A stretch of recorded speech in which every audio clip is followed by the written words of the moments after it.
stop panicking. Who said anything about panicking? This is just culture shock. Wait until I've settled down and found my bearings. Then I'll start panicking. After you're getting hysterical, shut up! Resistance is useless! And you? Resistance is useless! Give it a rest. Look, do you enjoy this sort of thing? What?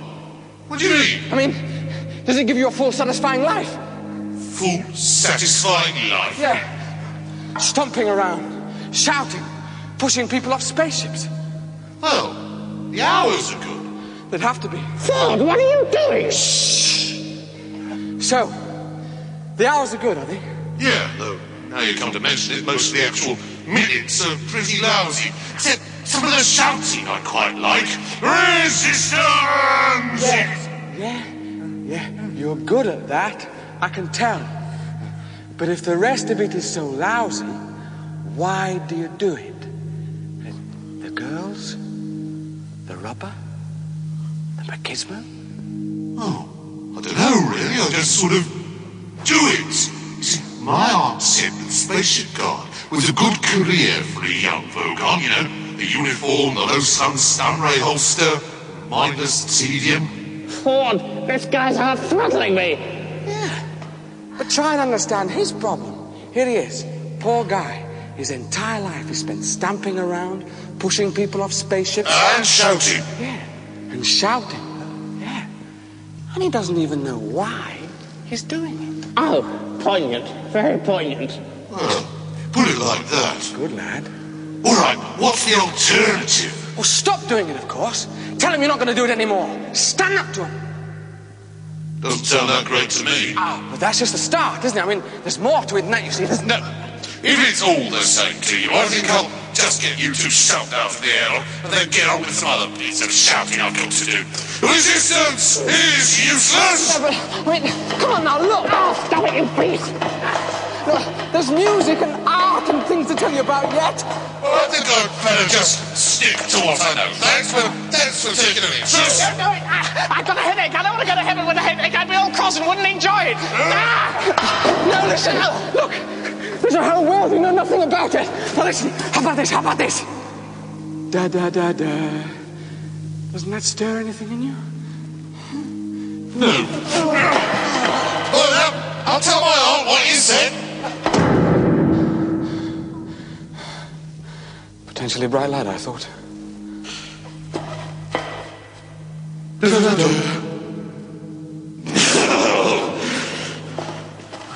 We're trapped now, aren't we? Yeah, we're trapped. Well, didn't you think of anything? Yeah. What? Unfortunately, it involved on being the other side of this hatchway. So that's it?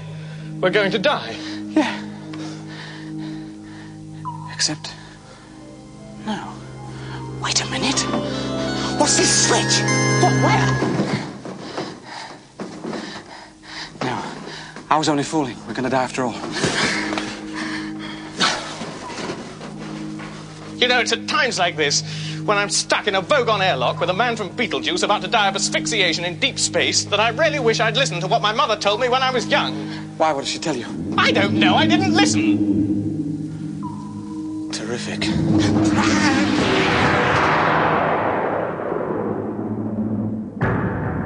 Counterpoint the surrealism of the underlying metaphor. Death's too good for them.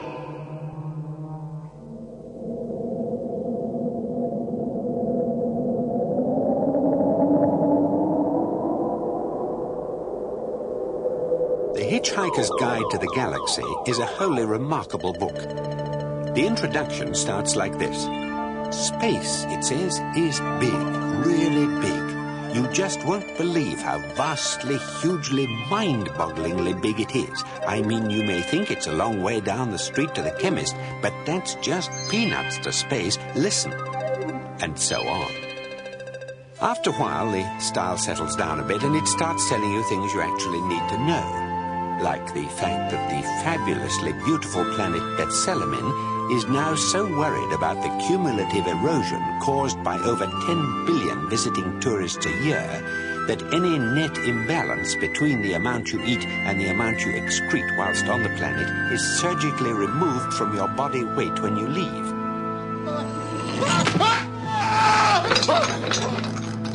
So every time you go to the lavatory there, it is vitally important to get a receipt.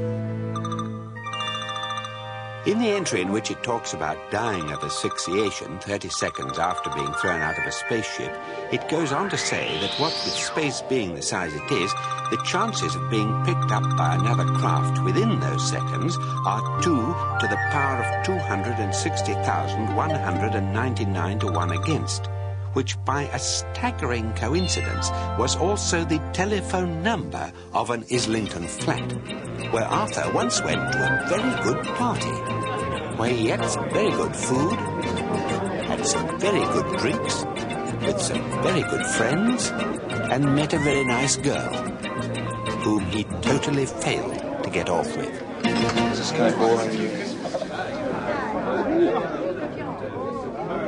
Though the planet Earth, the Islington flat, and the telephone have all now been demolished, it is comforting to reflect that they are all in some small way commemorated by the fact that some 29 seconds later, Arthur and Ford were in fact rescued. See? I told you I'd think of something. Oh, sure. Great idea of mine. Find a passing spaceship, get rescued by it. Oh, come on. The chances against it were astronomical. Don't knock it, it worked. Where the hell are we? Well, I hardly like to say this, but it looks like the seafront at Southend. God, I'm relieved to hear you say that. Why? I thought I must be going mad. Perhaps you are. Perhaps you only thought I said that. Well, did you or didn't you? I think so. Perhaps we're both going mad. Nice day for it. Sun. See? You know, if this is Southend, there's something very odd about it. What, you mean the way the sea stays steady as a rock? And the buildings keep washing up and down? I thought that was odd. 2 to the power of 100,000 to 1 against and falling. What's that? I don't know. Sounded like a measurement of probability. What does it mean? I don't know. But I definitely think we're on some kind of spaceship. Then I can only assume we're not in the first-class compartment. Southend seems to be melting away.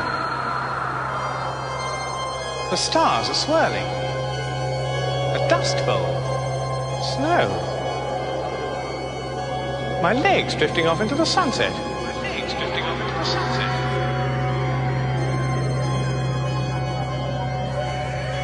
My left arm's disappeared.